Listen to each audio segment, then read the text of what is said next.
और चलिए बुलेटिन की शुरुआत करेंगे अहम खबर के साथ। जयराम कैबिनेट की अहम बैठक होने वाली है। दोपहर 2 बजे इस बैठक का आयोजन किया गया है। आपको बता दें कि मुख्यमंत्री जयराम ठाकुर खुद इस बैठक की अध्यक्षता करेंगे।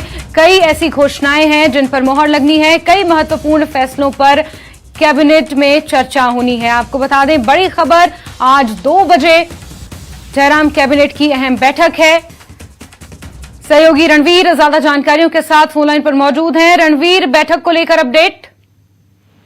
जी देखिए, ठीक 2 बजे जो है राज्य सचिवालय में ये बैठक होनी है और मंत्रियों के आने का सिलसिला जो है राज्य सचिवालय में जो है वो शुरू हो चुका है। ये आपको बता दें आज करीब जो है 35 से 40 जो एजेंडा आइटम्स हैं, ये जानकारी निकल कर आई है कि उन पर चर्चा होनी है। कुछ सप्लीमेंट्री आइटम्स जो है हो सकती है। मुख्यतः जो है इसमें जो मुख्यमंत्री के दौरे विभिन्न जिलों में हो रहे हैं, विधानसभा क्षेत्रों में हो रहे हैं, उस दौरान जो मुख्यमंत्री जो घोषणाएं कर रहे हैं उन पर जो है कैबिनेट अपनी मंजूरी देगा। कैबिनेट की मुहर इस पर लगेगी। कुछ और मसले बताए गए हैं, जैसे कर्मचारियों के कुछ एक मसले हैं और सीएम अनाउंसमेंट में ही जिन स्वास्थ्य संस्थानों को और शिक्षण संस्थानों को अपग्रेड करने की घोषणा की गई है उस पर भी जो है मुहर लगने की संभावना है और कुछ और अन्य मसलों पर भी चर्चा होगी। आज कुछ देखना होगा कि क्या कुछ अहम फैसले जो है जयराम कैबिनेट करती है।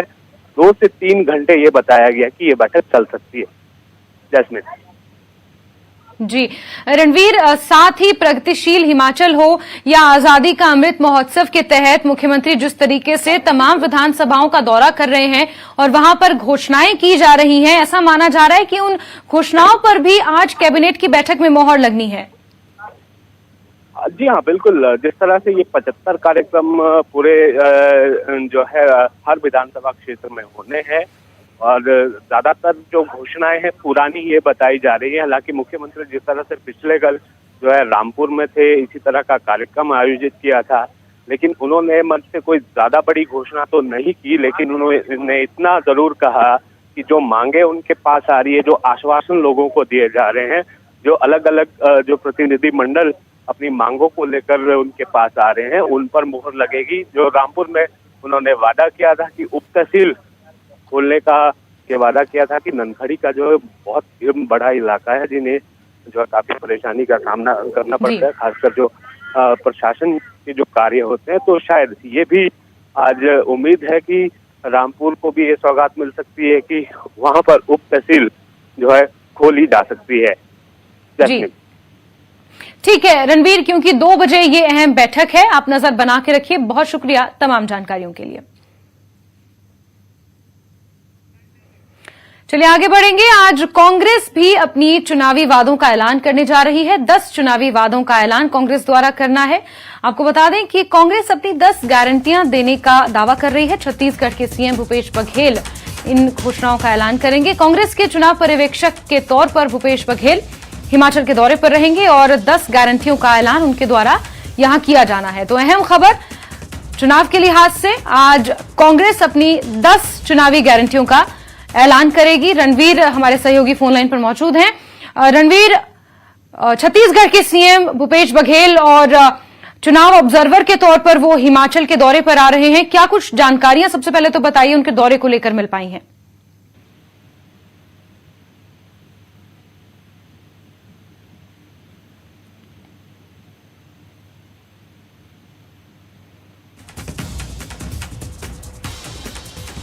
चलिए रणवीर से दोबारा जुड़ने की कोशिश करेंगे। तो छत्तीसगढ़ के मुख्यमंत्री भूपेश बघेल और कांग्रेस के चुनाव पर्यवेक्षक पहुंच रहे हैं हिमाचल के दौरे पर और यहां पर कांग्रेस की 10 गारंटियों का वो ऐलान करेंगे। जो चुनावी वादे हैं जो कांग्रेस जनता से करेगी उसका ऐलान किया जाएगा। रणवीर फोन लाइन पर जुड़ चुके हैं। रणवीर, भूपेश बघेल के दौरे को लेकर सबसे पहले तो अपडेट। जी हाँ, देखिए ये जो है कांग्रेस के जो लोग हैं, कांग्रेस कार्यालय की तरफ से सूचना आई है कि करीब वो है 1 बजे या 12:30 बजे के आसपास वो जो है कांग्रेस का जो प्रदेश मुख्यालय है यहाँ पर शिमला में, यहाँ पर वो पहुंचेंगे।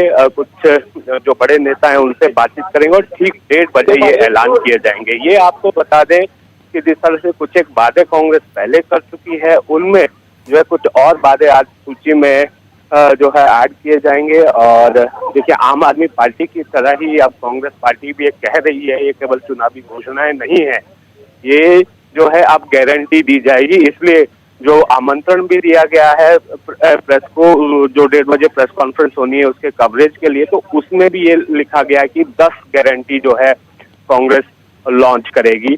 तो इसमें जो पहले 4-5 जो मुख्य जो वादे किए हैं, जिनमें 300 यूनिट फ्री बिजली की बात जो है कही है कांग्रेस पार्टी ने, ओल्ड पेंशन स्कीम कांग्रेस सरकार बनने के 10 दिन के भीतर जो है वो फैसला लागू करने की बात कही गई है। स्टार्टअप के लिए हर विधानसभा क्षेत्र में 10 करोड़ देगी कांग्रेस सरकार। इसमें आज क्या कुछ ऐड हो सकता है? बड़ी और अहम बात इसमें यह है कि महंगाई और बेरोजगारी के मुद्दे पर जिस तरह से कांग्रेस हमलावर है, केंद्र सरकार पर हमले जो है लगातार कर रही है, 4 सितंबर को रैली भी है, ये देखना होगा कि इस मुद्दे पर आज जो है क्या कुछ घोषणा जो है चुनावी घोषणा कांग्रेस करती है, ये अहम बात है। और हिमाचल की सियासत में देखिए आज का दिन महत्वपूर्ण और भी इसलिए हो जाता है, दूसरी तरफ आम आदमी पार्टी की तरफ से भी तीसरी गारंटी यहाँ पर दी जाएगी। पहले शिक्षा पर दी गई और फिर अब उसके बाद स्वास्थ्य पर दी गई। आज महिलाओं को लेकर जो है गारंटी आम आदमी पार्टी भी ये कह रही है और कांग्रेस भी आज ये ऐलान करेगी। तो कुल 10 गारंटी ये कहा है कांग्रेस की तरफ से। अब देखना होगा कि और क्या कुछ जो है निकल कर आएगा। लेकिन अहम ये भी हो जाता है कि जो विधानसभा चुनाव अभी होने हैं कुछ ही समय बाद, उसको देखते हुए जनता का क्या रिएक्शन इन पर रहने वाला है। जैसमिन, ठीक है रणवीर, क्योंकि लगभग 1 बजे का समय तय किया गया है जब भूपेश बघेल यहां पहुंचेंगे। नजर आप बना के रखिए। तमाम जानकारियों के लिए बहुत शुक्रिया। और आज आम आदमी पार्टी भी चुनावी वादों का ऐलान करेगी। एक और गारंटी का आम आदमी पार्टी द्वारा ऐलान किया जाएगा। इससे पहले शिक्षा और स्वास्थ्य पर गारंटी दे चुकी है आम आदमी पार्टी। आपको बता दें कि कांगड़ा के पालमपुर में चुनावी घोषणा की जाएगी। पंजाब के मुख्यमंत्री और दिल्ली के डिप्टी सीएम इन घोषणाओं का ऐलान करेंगे। पंजाब के सीएम और दिल्ली के डिप्टी सीएम आज पालमपुर के दौरे पर रहेंगे और वहां पर तीसरी गारंटी का ऐलान किया जाना है। विचित्र हमारे सहयोगी फोनलाइन पर जुड़ चुके हैं। विचित्र, एक और गारंटी लेकर आम आदमी पार्टी प्रदेश में आ रही है। पालमपुर में कार्यक्रम का आयोजन रखा गया है। कार्यक्रम को लेकर पहले तो बताइए किस तरह के अपडेट्स मिल पाए हैं? आम आदमी पार्टी जो है उनकी ओर से कांगड़ा के पालमपुर को चुना गया है अपनी चौथी गारंटी का ऐलान करने के लिए। तो जाहिर सी बात है कि यहाँ पर आम आदमी पार्टी की कोई छोटे की नुमाइंदगी यहाँ पर जो करने वाले हैं या जो जनसभा करने वाले हैं, जो ऐलान करने वाले हैं, वो कोई निचले कद के नेता नहीं है। एक तो डिप्टी सीएम है दिल्ली के मनीष सिसोदिया और साथ ही साथ पंजाब के मुख्यमंत्री हैं भगवंत मान। ये दोनों ही बड़ी शख्सियतें हैं और दोनों ही जो हैं वो लगातार इस तरह की गारंटियों का ऐलान करते आ रहे हैं। और 3 गारंटियों का ऐलान ये पहले कर चुके हैं ऊना और शिमला में, और अब जो चौथी और बड़ी गारंटी का ऐलान जो कर रहे हैं वो कर रहे हैं पालमपुर में। तो पालमपुर में बीते कल से ही जहाँ ये कार्यक्रम होना है उस जगह पर जो है काफी ज्यादा मौका मुआयना इनके यहाँ के नेताओं की ओर से किया गया था। यहाँ की तैयारियां जो है इनके नेताओं की ओर से की गई थी। और एक बड़ी जनसभा तो नहीं कह सकते, लेकिन हाँ एक जनसभा है और जनसभा में एक मीटिंग और एक प्रेस वार्ता सी रखी गई है जहां पर ये बड़ा ऐलान जो है वो करने वाले हैं दोनों ही बड़े नेता। जैसे जी, साथ ही विचित्र, अगर हम थोड़ा सा आम आदमी पार्टी की इन गारंटियों को समझने की कोशिश करें तो सबसे पहले इन्होंने शिक्षा को लेकर गारंटी दी थी, जिसमें हिमाचल प्रदेश ऑलरेडी नंबर 1 है शिक्षा के क्षेत्र में। उसके बाद स्वास्थ्य को लेकर इन्होंने गारंटी दी थी। दिल्ली मॉडल की इन्होंने बात की थी, जबकि दिल्ली मॉडल और दिल्ली में मोहल्ला क्लिनिक को लेकर दिल्ली हाईकोर्ट इन्हें ऑलरेडी फटकार लगा चुका है। कोरोना के समय में मोहल्ला क्लिनिक की क्या स्थिति थी ये हमने देखी। उसके बाद ऑक्सीजन की अगर हम बात करें तो हिमाचल प्रदेश ने राजधानी दिल्ली को ऑक्सीजन प्रोवाइड करवाया था। अभी एक और गारंटी लेकर आ रहे हैं महिला सशक्तिकरण को लेकर। तो हम महिला सशक्तिकरण की अगर बात करें तो हिमाचल प्रदेश ऑलरेडी अव्वल है महिला सशक्तिकरण में भी। अगर सेक्स रेशो भी देखा जाए वो भी सबसे बेहतर है हिमाचल प्रदेश का। डायमंड अवार्ड से हिमाचल प्रदेश को नवाजा जा चुका है। तो ऐसे में क्या आम आदमी पार्टी के नुमाइंदों से आपकी बातचीत हो पाई है? ग्राउंड जीरो से उनके जो समर्थक हैं उनसे बात हो पाई है, नेताओं से, कि क्या ऐसा वो अलग है जो करने वाले हैं हिमाचल प्रदेश के लिए? जैस्मिन, निश्चित तौर पर ये जो सवाल आपने उठाया है और जिस तरह से गारंटियों की बात करी है, इसमें कोई दो राय नहीं कि बीते 75 सालों में, यानी जब से हिमाचल प्रदेश को राज्य का दर्जा मिला है साल 1948 से लेकर अब तक, तब से लेकर हिमाचल प्रदेश ने हर क्षेत्र में तरक्की नहीं की है। ये ऐसा बिल्कुल नहीं है, बहुत तरक्की की है। और खासतौर पर अगर हम महिलाओं की बात करें या खासतौर पर इन सेक्टर्स की बात करें, जैसे कि हेल्थ की बात करें या फिर एजुकेशन की बात करें या फिर अन्य अदायगी जो दायरे हैं उनकी बात करें, हर क्षेत्र में जो है वो तरक्की की है। और जैसा कि आपने ही खुद कह दिया है कि किस तरह से जो इनकी पहली गारंटी थी वो थी शहीदों को लेकर। पहली गारंटी का जो इन्होंने ऐलान किया था वो थी शहीदों के सम्मान की बात करी थी, दूसरी करी थी इन्होंने स्वास्थ्य की बात की। स्वास्थ्य के क्षेत्र में ये लोग क्या करने वाले हैं, जैसा कि आपने भी कहा है कि किस तरह से जो दिल्ली हाईकोर्ट है वो भी जो इनको फटकार लगा चुका है कि उनकी जो है यहाँ दिल्ली में उनके जो मॉडल हैं वो किस तरह के रहे हैं। अब यहाँ पर उन्होंने एक उसमें एड ऑन किया है, मोहल्ला क्लिनिक तो ये खोलेंगे ही खोलेंगे, साथ ही साथ उन्होंने ये एड ऑन किया है कि भाई फरिश्ता योजना भी हम लोग जो है वो लेकर आ रहे हैं। ये फरिश्ता योजना जो इनकी ओर से बताई जा रही है ये एक अलग से है। तो इसमें हम लोगों ने जो बातचीत उनके साथ करी है, जैसा आपने कहा कि ग्राउंड जीरो पर या उनसे बातचीत हुई हो इनके नुमाइंदों के साथ, इनके नेताओं के साथ, तो वो ये कह रहे हैं कि भाई फरिश्ता योजना कभी आपने सुनी है? यानी फरिश्ता योजना का अर्थ है कि जब कहीं घटना होती है, दुर्घटना होती है, तो एक्सीडेंट के दौरान जो बहुत से लोग भागते हैं, कोई भी जो है वहां पर घायल आदमी पर हाथ डालने से गुरेज करता है, इसलिए क्योंकि कई बार उसको लेने के देने पड़ जाते हैं। तो अब फरिश्ता योजना के तहत ये लोग जो है वो सीधे 2000 रुपए उस आदमी को देंगे जो दुर्घटना से उस घायल को उठाएंगे और हॉस्पिटल पहुंचाएंगे। ये तो हो गया भाई इनकी अलग से इस सब योजना के तहत एड ऑन की गई एक अलग से योजना, स्वास्थ्य योजना के तहत। इसके अलावा मुफ्त में इलाज देने की बात कर रहे हैं भाई कि मुफ्त में इलाज दिया जाएगा लोगों को। अभी हिमाचल सरकार कह रही है कि हम लोग तो पहले से ही आयुष्मान भारत योजना के तहत और हिमकेयर योजना के तहत लोगों को मुफ्त इलाज दे रहे हैं। और सी मची हुई है और इसमें अब आम आदमी पार्टी तो ये बात कर रही है। बिल्कुल विचित्र, क्योंकि अभी इनकी एक और घोषणा होनी बाकी है। जिस तरीके से पालमपुर में आज कार्यक्रम रखा गया है, एक और घोषणा होनी है, उसमें किस तरीके से घोषणाओं को सम्मिलित किया जाएगा ये देखना अपने आप में काफी अहम होगा। नजर आप बना के रखिए विचित्र, दोबारा आपसे जुड़ेंगे, जानकारियां लेंगे, लेकिन फिलहाल के लिए बहुत शुक्रिया। चलिए आगे बढ़ते हैं खबरों में, जहां बौद्ध धर्मगुरु दलाई लामा आज लद्दाख यात्रा समाप्त कर धर्मशाला पहुंचे हैं। 1.5 महीने बाद धर्मशाला लौटने पर अनुयायियों ने बौद्ध धर्मगुरु दलाई लामा का भव्य स्वागत किया।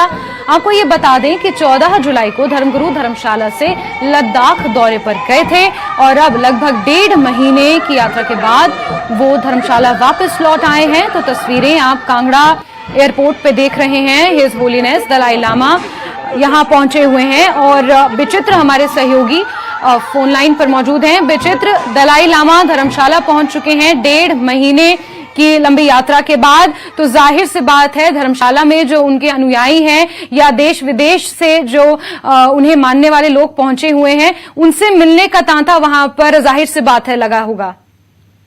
जैस्मिन, बिल्कुल एक बात हमें समझनी होगी कि जब से दलाई लामा जो हैं तिब्बत छोड़कर भारत में आए हैं, उसके कुछ दिनों के बाद जो है उनकी जो स्थायी निवास है वो कहीं ना कहीं धर्मशाला की ग्लोबल सिटी मैक्लोडगंज में है। मैक्लोडगंज में उनका अपना एक बाकायदा टेम्पल है, वहीं पर जो है लोग उनसे मिलने के लिए भी आते हैं। देश विदेश से उनके अनुयायी जो है, बड़ी बड़ी शख्सियतें, इनफैक्ट मैं कह सकता हूँ कि वो लोग भी यहाँ पर आकर जो है वो डेरा डाल के बैठती हैं। और इसको मद्देनजर जो है जब भी दलाई लामा यहाँ पर होते हैं तो एक उत्सव सा बना रहता है। बहुत से लोग जो है उनके मिलने के लिए ललायत रहते हैं, उनको छूने के लिए ललायत रहते हैं। तो जब वो कहीं बाहर चले जाते हैं तो कहीं ना कहीं यहाँ का जो तिब्बतियन समुदाय है या फिर निर्वासित सरकार जो यहाँ से इनकी चलती है, मैक्लोडगंज से जो चलती है, और उनका जो सीटीए यानी जो सेंट्रल टिबेटन जो एडमिनिस्ट्रेशन है वो जो यहाँ पर बैठता है, वो सब के सब कहीं ना कहीं मायूस होते हैं। और उनके गुरु जब यहाँ से बाहर जाते हैं और जब वो वापस आते हैं तो उनका एक उत्सव में ये सारा का सारा जो यहाँ के कार्यक्रम होते हैं वो बदल जाते हैं। तो आज जब तिब्बतियन धर्मगुरु दलाई लामा जो है जब यहाँ पर पहुंचे, एयरपोर्ट 7:30 बजे पहुंच गए थे विशेष तौर से, तो उनका स्वागत सत्कार किस तरह से किया गया ये हम अपने दर्शकों को बिल्कुल यहाँ तस्वीरों की मार्फत भी दिखा रहे हैं, किस तरह से कल्चरल एक्टिविटीज के माध्यम से भी उनका स्वागत सत्कार किया गया। लेकिन एक बात हम लोगों ने जो देखी है जैस्मिन, वो ये थी कि जो बौद्ध धर्मगुरु दलाई लामा है, अब उनका स्वास्थ्य और उनकी बुजुर्गियत को देखते हुए, यानी हालांकि वो कहते हैं कि वो जवान है, आज भी वो उनमें बहुत ऊर्जा है और अभी भी वो अपना शरीर नहीं छोड़ेंगे, वो खुद ऐलान भी करते हैं इनफैक्ट जैस्मिन। तो लेकिन फिर भी अब जो उनकी सिक्योरिटी है या उनके साथ जो गार्ड रहते हैं वो लोगों को छूने नहीं देते हैं, सिर्फ दर्शन करवाते हैं और तुरंत उनको जो है वो गाड़ी में बिठाकर उनके मंदिर तक पहुंचा दिया जाता है या उनके गंतव्य तक पहुंचा दिया जाता है। जैस्मिन, जी जी, ठीक है विचित्र, बहुत खूब आपने जानकारियां दी यहां पर हिज होलीनेस को लेकर। बहुत शुक्रिया तमाम जानकारियों के लिए विचित्र। और यहां वक्त एक छोटे से ब्रेक का है, हम जल्द हाजिर होंगे कुछ और खबरों के साथ। और ब्रेक के बाद खबर नालागढ़ से, जहां एक कार से धुआं निकलता हुआ नजर आया। पूरे आसमान में धुएं का काला गुबार सा छा गया। नेशनल हाईवे 105 की ये घटना बताई जा रही है। हाईवे पर गाड़ियों की लंबी लंबी कतारें देखने को मिल रही हैं। आपको बता दें, अचानक से एक कार से धुएं का गुबार निकलने लगा और पूरे आसमान में ये काला धुआं छा गया। इसके पीछे क्या वजह रही उसका अभी तक पता नहीं चल पाया है। नेशनल हाईवे 105 की एक घटना है और आपको बता दें कि हाईवे पर गाड़ियों की लंबी लंबी कतारें भी लग गई हैं। तो नालागढ़ से आपको यह खबर दे रहे हैं, तस्वीरें आप देख सकते हैं। एक कार से अचानक काला धुआं निकलने लगा। ये धुआं किस वजह से निकल रहा है इसका पता अभी तक नहीं चल पाया है। नेशनल हाईवे 105 की ये घटना बताई जा रही है। पूरे आसमान में आप देख सकते हैं काले धुएं का गुबार सा छा गया है और इसकी वजह से आवागमन भी किसी तरीके से बाधित हुआ है। जगत सिंह ज्यादा जानकारियों के साथ फोन लाइन पर जुड़ चुके हैं। जगत, पूरे मामले को लेकर अपडेट। जी जैस्मीन, बताना चाहता हूँ, अब से 15 मिनट पहले की ये तस्वीरें हैं। नेशनल हाईवे 105 जो कि बद्दी स्वारघाट मार्ग है, मानपुरा गांव के पास की ये पूरी जो खबर है, वीडियो है, वो सामने आई है। वहां पर एक कार थी जो कि बद्दी की तरफ जा रही थी। जैसे ही ये मानपुरा से थोड़ा आगे बैंकों के पास पहुंची तो अचानक इस कार में अचानक धुआं निकलना शुरू हो चुका। जैसे ही इस कार से धुआं निकलना शुरू हुआ तो सड़क की दोनों ओर लंबी लंबी कतारें जो गाड़ियों की देखने को लग गई कि अगर इस कार में ब्लास्ट हो जाता तो एक बहुत बड़ा हादसा यहाँ पर हो सकता था। लेकिन गनीमत ये रही कि जैसे ही गाड़ी का आगे वाली जो डिग्गी खोली गई तो उसके बाद इससे धुआं निकलना शुरू हुआ। तो पूरे आसमान में ये धुआं साफ तौर पर देखा जा सकता है और इसकी एक वीडियो क्लिप भी हमारे पास आई है जिसमें साफ तौर पर देखा जा सकता है कि किस तरह इस गाड़ी से धुआं निकल रहा है।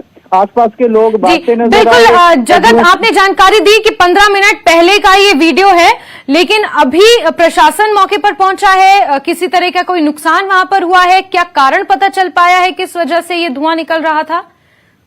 एक्चुअली कारण अभी साफ नहीं हो पाए किस वजह से ये जो धुआं निकला कार से, लेकिन कुछ ही मिनटों बाद, करीबन 2-4 मिनटों के बाद ही जो ये धुआं एकदम से निकलना बंद हो गया। तब जाकर जो ट्रैफिक थी वो सुचारू हुई, चलनी शुरू हुई गाड़ियां। लेकिन जिस तरह से ये धुआं निकलना इस गाड़ी से स्टार्ट हुआ तो वहां पर लोगों का जो भागते हुए, गाड़ियां छोड़कर भागते हुए यहाँ पर नजर आए। गनीमत ये रही कि जैस्मिन इसमें के किसी का कोई जानी नुकसान नहीं हुआ है। अगर कार में किसी तरह का कोई ब्लास्ट हो जाता तो आसपास रेजिडेंशियल एरिया भी है, बैंक भी है और काफी भीड़ भाड़ वाला इलाका है, तो यहाँ पर कोई जान माल का भी नुकसान हो सकता था। गनीमत इसमें ये रही कि बिल्कुल जगत, गनीमत ये रही कि समय रहते धुआं उठना भी बंद हो गया और ट्रैफिक भी वहां पर सुचारू रूप से एक बार फिर से शुरू हो गई। जगत, बहुत शुक्रिया तमाम जानकारियों के लिए।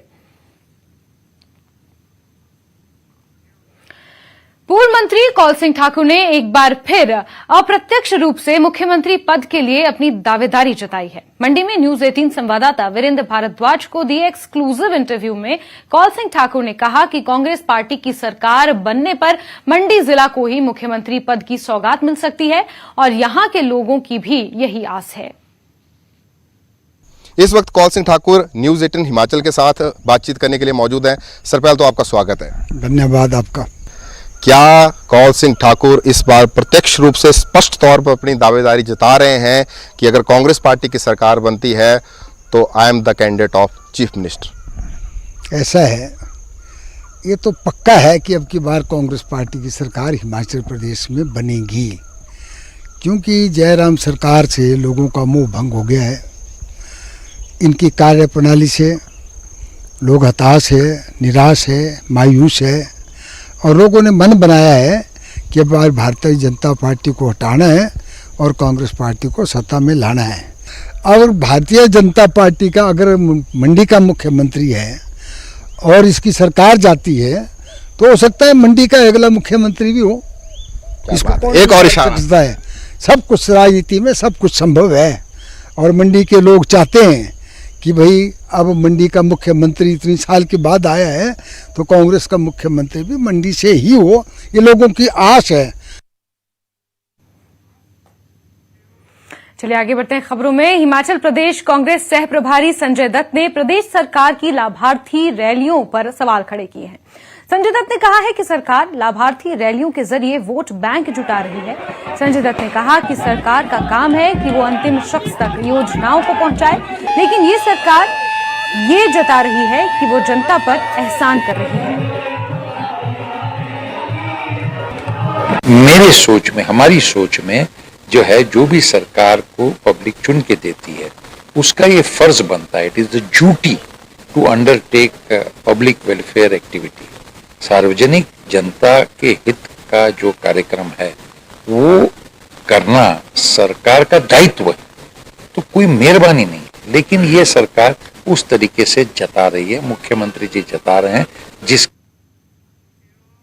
आम आदमी पार्टी के प्रदेश अध्यक्ष सुरजीत ठाकुर ने कांग्रेस में शामिल हुए आपके पूर्व उपाध्यक्ष एसएस जोगटा पर निशाना साधा। सुरजीत ठाकुर ने कहा कि जोगटा सिर्फ चुनाव लड़ने के लिए आप में आए थे, सर्वे में नाम नहीं आया तो आप पर आरोप लगाकर कांग्रेस में शामिल हो गए। बता दें, जोगटा मंगलवार को ही कांग्रेस की अध्यक्ष प्रतिभा सिंह की मौजूदगी में कांग्रेस में शामिल हो गए थे।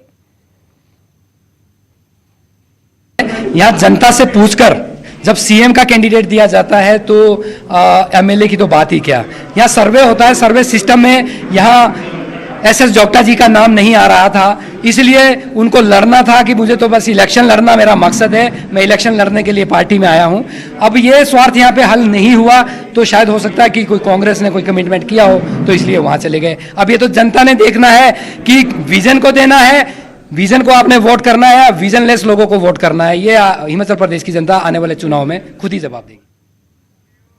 और खबर शिमला से, जहां भाजपा प्रदेश चुनाव प्रबंधन समिति की बैठक पार्टी मुख्यालय दीप कमल में हुई।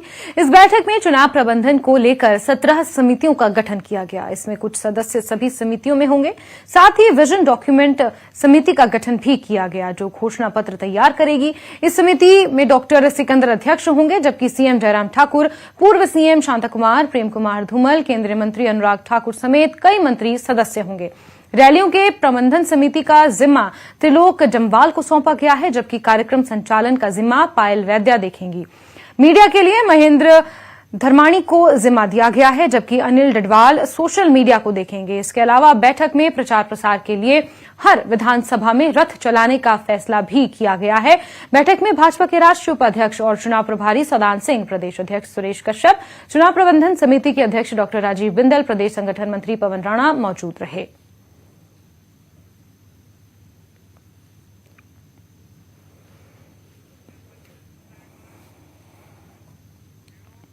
और आज देश भर में गणेश चतुर्थी का त्योहार धूमधाम से मनाया जा रहा है। घर घर रिद्धि सिद्धि के दाता गणपति बप्पा पधार चुके हैं।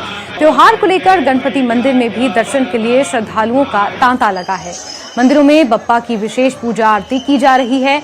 आज से शुरू हुआ गणेश उत्सव 10 दिनों तक चलेगा। इस बार गणेश चतुर्थी पर 300 साल बाद एक अद्भुत संयोग बना है। ज्योतिष के जानकारों का कहना है कि गणेश चतुर्थी पर इस साल वो सभी योग बन रहे हैं जो गणपति के जन्म के समय बने थे, जिसकी वजह से इस बार का गणपति महोत्सव बेहद खास हो गया है।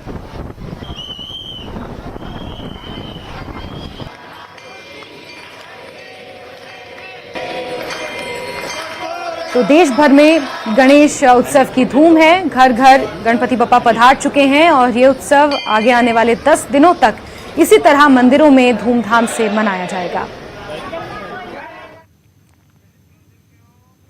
और इसी के साथ अपना हिमाचल में फिलहाल के लिए बस इतना ही, लेकिन हिमाचल प्रदेश की अन्य खबरों के लिए आप जुड़े रहिए न्यूज़ 18 जम्मू कश्मीर, लद्दाख और हिमाचल के साथ।